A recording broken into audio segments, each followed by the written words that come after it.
ମାର୍କଣାରେ ଖୋଲିଲା ବି Padmavati car wash. ରିହାତି ମୂଲ୍ୟରେ କରିପାରିବେ ନିଜ ଗାଡ଼ିର କାର୍ ୱାଶ୍। ମାର୍କଣାରେ ପ୍ରଥମ ପାଇଁ ଖୋଲିଛି ବି ପଦ୍ମାବତୀ କାର୍ ୱାଶ୍। ଗ୍ରାହକମାନେ ନିଜ ଗାଡ଼ିକୁ ରିହାତି ମୂଲ୍ୟରେ କରିପାରିବେ ନିଜ ଗାଡ଼ିର କାର୍ ୱାଶ୍। ବାଲେଶ୍ୱର ଜିଲ୍ଲା ସିମୁଳିଆ ବ୍ଲକ ମାର୍କଣା 16 ନମ୍ବର ଜାତୀୟ ରାଜପଥ କଡ଼ରେ ଖୋଲିଛି ଏହି କାର୍ ୱାଶ୍ ସେଣ୍ଟର। ଏହା ସହିତ ଗାଡ଼ିର ସବୁପ୍ରକାର ପାର୍ଟସ୍ ଏଠାରେ ପାଇପାରିବେ। ତେବେ ଏହାର ଶୁଭ ଉଦ୍ଘାଟନ ହୋଇଯାଇଛି। ସିମୁଳିଆ ବିଧାୟକ ପଦ୍ମଜର ପଣ୍ଡା ଯୋଗ ଦେଇ ଫିଟା କାଢ଼ି ଉଦ୍ଘାଟନ କରିଥିଲେ। ତାଙ୍କ ସହିତ ସିମୁଳିଆ ବ୍ଲକର ଚେୟାରମ୍ୟାନ୍ ବାବାଚରଣ ମଲ୍ଲିକ, ବିଜେପି ଯୁବନେତା ନୀଳମାଧବ ପଣ୍ଡା ଉପସ୍ଥିତ ଥିଲେ। ତେବେ ବି ପଦ୍ମାବତୀ କାର୍ ୱାଶ୍ର ମାଲିକ ସର୍ବେଶ୍ୱର ବେହେରା କହିଛନ୍ତି ଯେ ଆମେ ଗ୍ରାହକମାନଙ୍କୁ ସବୁପ୍ରକାର ଭଲ ସର୍ଭିସ୍ ଦେବୁ। ସିମୁଳିଆରୁ ସୁଶାନ୍ତ ନାୟକ ରିପୋର୍ଟ, ଓଡ଼ିଶା ହଟ୍। ମୁଁ ଅତ୍ୟନ୍ତ ଖୁସି।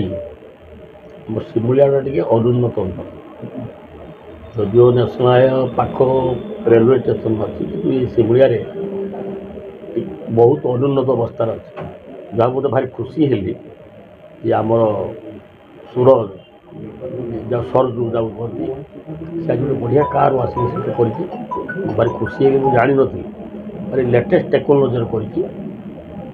ଦେଖିଲି ପୁରା ମାନେ ଖୁବ୍ କମ୍ ରେୟାର ଜାଗାରେ ଏଭଳି ସିଷ୍ଟମ୍ ମୁଁ ଦେଖିଲି। ପୁରୁଣା କାଳିଆ ସିଷ୍ଟମ୍ ଏସବୁ। କିନ୍ତୁ ମୁଁ ଜଗନ୍ନାଥ ପାଖରେ ପ୍ରାର୍ଥନା କଲି ତାର ଏ ସେଣ୍ଟରଟି ଭଲରେ ଚାଲୁ। ସିଏ ବି ଏଠି ସ୍ୱରର ଥିଲା, ପୁଣି ଯାଇ ଭଦ୍ରକ ମଝିରେ ସିମୁଳିଆର ନଥିଲା। ଯାଉ ଏ ସିମୁଳିଆରେ ଖୋଲିଲା, ଗୋଟେ ବହୁତ ଭଲ। ଧୀରେ ଧୀରେ ସେଟା ଡେଭଲପ୍ କରୁ। ମୁଁ ଜଗନ୍ନାଥ ପାଖରେ ଆଜି ମୁଁ ମାର୍କଣାଠାରେ ଯାହା ଆମର ସଜୁ ବାବୁଙ୍କ ନେତୃତ୍ୱରେ, ତାଙ୍କ ପରିବାରଙ୍କ ନେତୃତ୍ୱରେ ଆଜି ଗୋଟେ କାର୍ ୱାଶ୍ ସୋରୁମ୍ ଉଦ୍ଘାଟନ ହୋଇଛି। ବିଧାୟକ ଉଦ୍ଘାଟନ କରିଛନ୍ତି। ଆଉ ଆମ ସହିତ ବି ନିରାକରଣ ଆଉ ମୋ ସହିତ ବି ବିଭିନ୍ନ ପଞ୍ଚାୟତ ଲିଡରମାନେ ଅଛନ୍ତି, ଭାଇସ୍ ଚେୟାରମ୍ୟାନ୍ ବି ଅଛନ୍ତି। ଯାହା ଗୋଟେ ଉଚ୍ଚ କୋଟିର ଗୋଟେ କାର୍ ୱାଶ୍ଟା ହେଇଛି। ମାର୍କଣାଠୁ ଆରମ୍ଭ କରି ଭଦ୍ରକ ପର୍ଯ୍ୟନ୍ତ ବି, ପୁରା ସୋର ପର୍ଯ୍ୟନ୍ତ ବି ଏଇଭଳିଆ କାର୍ ୱାଶ୍ ନାହିଁ।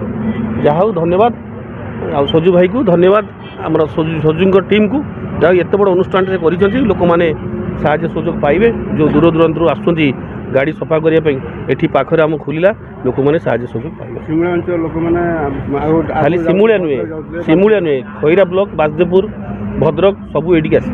କାରଣ ଏଇ ସଂସ୍ଥା ଏଇ ଅଞ୍ଚଳରେ ନାହିଁ। ଆପଣ ଦେଖିଲେ ବୁଲିକି ଯେଉଁ ଅତ୍ୟାଧୁନିକ ମୁଁ ଦେଖିଲି ତ ଏଠି ଯେତିକି ଜିନିଷ ଅଛି ବୋଧେ ଭଦ୍ରକ ବାଲେଶ୍ୱର ନାହିଁ ସେତିକି ଜିନିଷ। ଅତ୍ୟାଧୁନିକ ଜିନିଷ ସବୁ, ନ୍ୟୁ ଟେକ୍ନୋଲୋଜି ଜିନିଷ ସବୁ ଲଗାହେଇଛି।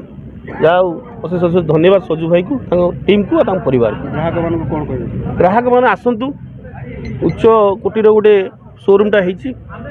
ଆଉ ଆସିକି ନିଜେ ଗାଡ଼ି ସଫା କରନ୍ତୁ, ସୋରୁମ୍ ବି ବୁଲନ୍ତୁ, ସୋରୁମ୍ ଦେଖନ୍ତୁ କେମିତି ସର୍ଭିସ୍ ଏଠି ଦିଆହେଉଛି। ମୁଁ ଭାବୁଛି ସର୍ଭିସ୍ ଆଗାମୀ ଦିନରେ ବି ବହୁତ ଭଲ ହେବ ଆମର ସିମୁଳିଆବାସୀଙ୍କ ପାଇଁ, ଖଇରାବାସୀଙ୍କ ପାଇଁ, ପ୍ଲସ୍ ଭଦ୍ରକ ବାଲେଶ୍ୱର ଜିଲ୍ଲା ପାଇଁ।